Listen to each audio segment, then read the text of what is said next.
Hello friends, आज हम finance act 2020 में जो नया सेक्शन 115 BAC आया है उसके बारे में पढ़ेंगे। इसमें क्या है कि इंडिविजुअल और HF को एक ऑप्शन दिया गया है कि आप चाहे तो ओल्ड टैक्स रिजीम में या फिर न्यू टैक्स रिजीम में जा सकते हैं। अब इसमें कुछ कंडीशंस हैं, उसको फुलफ़िल करते ही आप असेसमेंट ईयर 2021 और 22 के लिए आप नई टैक्स रेट ऑप्ट कर पाएंगे।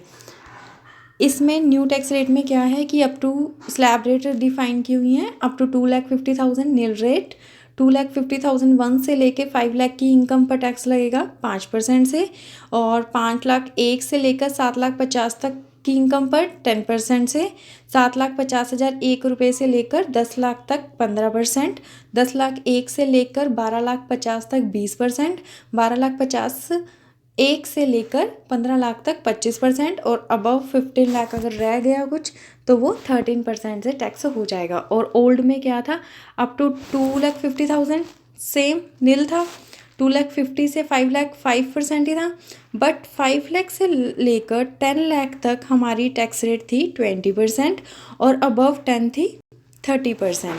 अब यहाँ देखने में तो लग रहा है कि नया टैक्स रिजीम ज़्यादा बेटर है, क्योंकि इसमें टैक्स रेट स्लैब्स में डिवाइड कर दी गई हैं, और यहाँ पे टैक्स रेट देखिए 10 और 15 है, जो कि ओल्ड में 20% ही लग रहा था। लेकिन ऐसा नहीं है, यहाँ पर कुछ अभी हमने बोला है कंडीशंस फुलफ़िल करनी पड़ेंगी, और वो कंडीशंस क्या हैं अब हम वो देखेंगे। अब पहली क्या है, option shall be exercised for every previous year. हर साल आपको प्रीवियस ईयर में ऑप्शन एक्सरसाइज करना पड़ेगा, हर साल के लिए अलग। लेकिन कौन करेगा हर साल के लिए अलग? इंडिविजुअल और HF हैं जिनकी इनकम बिजनेस प्रोफेशन से नहीं है, उनके लिए तो हर साल एक्सरसाइज करने पड़ेगा। लेकिन जिनकी बिजनेस एंड प्रोफेशन से इनकम है उन्हें एक बार एक्सरसाइज करना पड़ेगा, तो वो वैलिड रहेगा सब्सिक्वेंट ईयर्स के लिए। मतलब एक बार करने पे आप उसी से ही नए टैक्स से ही चार्ज किए जाएंगे।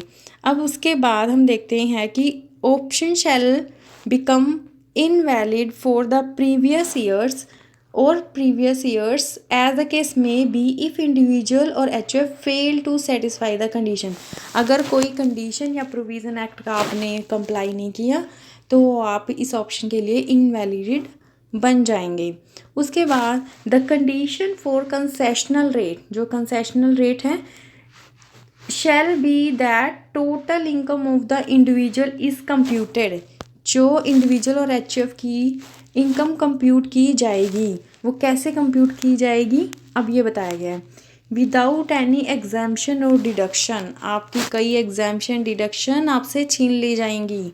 कौन कौन सी? सबसे पहले leave travel concession, section 10 close 5, leave travel concession आपको छोड़ना पड़ेगा।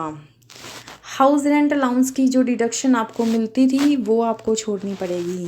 सम अदर अलाउंसेस जो कि सेक्शन 10 क्लॉज 14 में दिए गए हैं वो भी आपको अब नहीं मिलेंगे।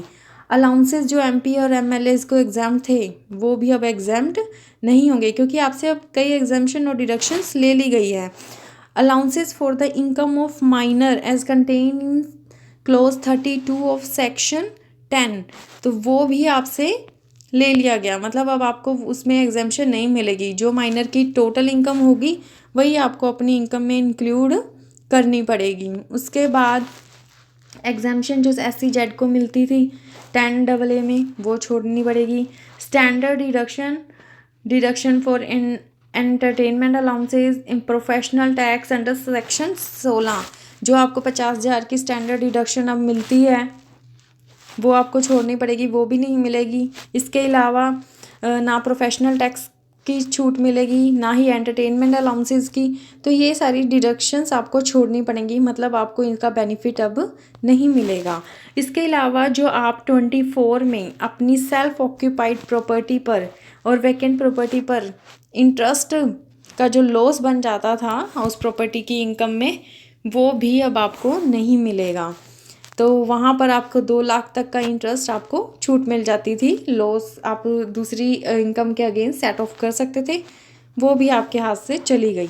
इसके अलावा loss under the head income from house property for rented house shall not be allowed to be set off under any other head.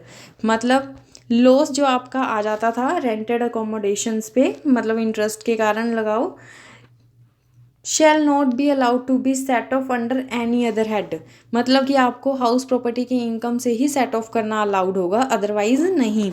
इसके अलावा जो एडिशनल डेप्रिसिएशन था, जो पावर जनरेशन यूनिट डिस्ट्रीब्यूशन में लगी थी, उनको जो एडिशनल डेप्रिसिएशन 20% से मिलता था वो भी अब नहीं मिलेगा। इसके अलावा डिडक्शन है सेक्शन 32AD, 33AB और 33ABA, ये भी आपको नहीं मिलेंगी। इनमें भी क्या था कि जो कॉफ़ी डेवलपमेंट बोर्ड की इनकम्स थी उसमें 40% आपको एग्जाम्पशन मिल जाती थी, वो भी नहीं मिलेगी।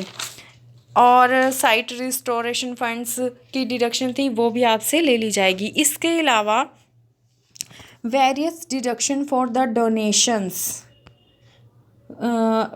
डोनेशंस और expenditure on scientific research under sub clause 2A3 and subsection 1 of 1 और सबसेक्शन 2AA 35 की जो रिसर्च एंड डेवलपमेंट पे आप वेटेड डिडक्शंस ले लेते थे वो भी नहीं मिलेंगी। इसके अलावा 35AD एंड 35CCC वो भी आपकी डिडक्शन एंड एग्जाम्पशन आपसे ले ली जाएंगी।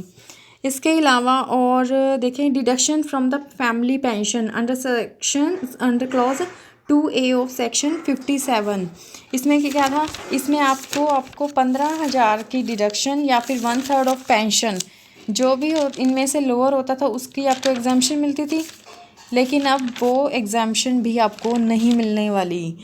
इसके अलावा any deduction under chapter 6A में डिडक्शन ATC की like PPF, LIC, tuition fees, NSC, ये सब छोड़ना पड़ेगा। ATCCD मतलब ये मेडिक्लेम्स वगैरह वाली, ये चैरिटी जो आप दे देते थे, डोनेशंस दे देते थे जिसमें आपको 50% या 100% डिडक्शन मिलती थी। एजुकेशन लोन का सेक्शन ये भी नहीं अब आपको मिलेगा। तो मतलब ये 80 जो चैप्टर 6A की डिडक्शंस आपको छोड़नी पड़ेंगी, एक्सेप्ट कौन सी 2 डिडक्शंस आपको मिलेंगी। ATCCD जो कि एम्प्लॉयर कंट्रीब्यूशन की है NPS में, और दूसरी डिडक्शन है 80JJAA, ये कौन सी है, जो कि न्यू एम्प्लॉयमेंट, एडिशनल एम्प्लॉयमेंट, जो नई एम्प्लॉयमेंट्स हुई हैं उसके रिगार्डिंग आपको कॉस्ट की मिल जाती थी, वो आप ले सकते हैं अब भी। इसके अलावा और रह गया है any as many allowances have been provided through the notification of rule it is propose to carry out the amendments, तो अमेंडमेंट्स उसके अकॉर्डिंग ही आ जाएंगी।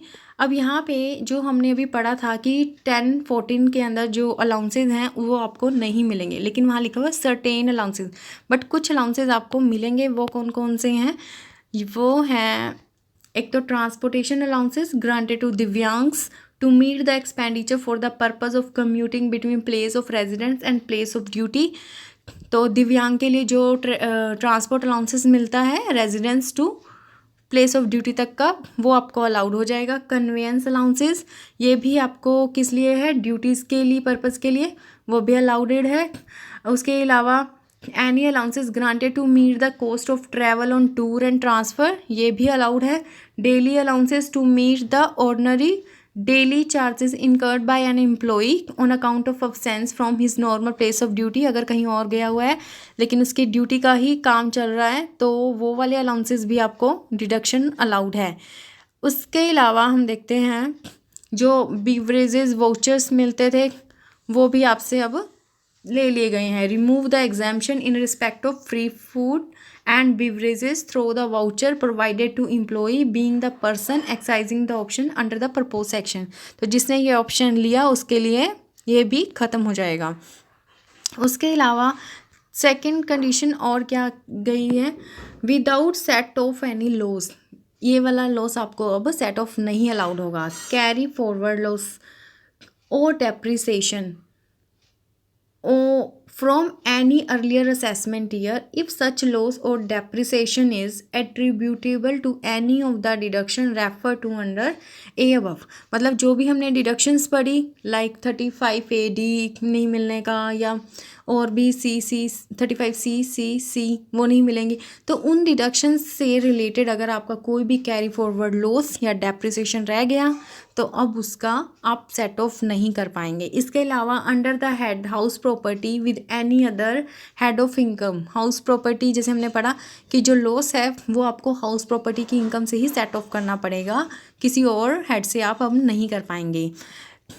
और इसके अंदर है by claiming the depreciation if any under section 32 except clause 2A of subsection 1 thereof। मतलब बाकी तो डेप्रिसिएशन मिल सकता है, बाई क्लेमिंग लिखा ना, तो डेप्रिसिएशन मिल जाएगा लेकिन एडिशनल डेप्रिसिएशन आपको नहीं मिलेगा। और इसमें बोला गया है कि concessional rate, the concessional rate shall not apply unless option is excised by individual or HF in the form and the manner। मतलब जो फॉर्म और मैनर में बोला गया है आपको एक्साइज वैसे ही करने पड़ेगा। इसमें क्या बोला गया है, इंडिविजुअल और HF जिनके पास इनकम नहीं है बिजनेस एंड प्रोफेशन की, वो हर साल कब ऑन रिटर्न के अलॉन्ग विद द रिटर्न के टाइम पे अपना ऑप्शन एक्साइज करेंगे। और इन एनी अदर केस आप ऑन और before the due date exercise option कर लेंगे। लेकिन जो इंडिविजुअल और HF जिनकी बिजनेस प्रोफेशन की इनकम नहीं है वो हर साल उनके लिए ऑप्शन है कि वो किस रिजीम में जाना चाहते हैं। लेकिन बाकियों के लिए क्या है, एक बार ऑप्ट कर लिया तो आपके अगले सालों के लिए भी वही ऑप्शन रहेगा और आप एक बार ऑप्शन को विड्रॉ कर सकते हैं। The option can be withdrawn only once when it is exercise by individual और HF having business income for the previous year other than the year in which it was exercise. मतलब कि जिस साल आपने excise किया वो तो रहेगा ही सेम, लेकिन अगले सालों में मान लो कभी आपको लगा कि अब आपके लिए बेनिफिट नहीं है तो आप एक बार इसको विड्रॉ कर सकते हो, लेकिन फिर बाकी के लिए आपके लिए ये ऑप्शन हमेशा के लिए सीज हो जाएगा।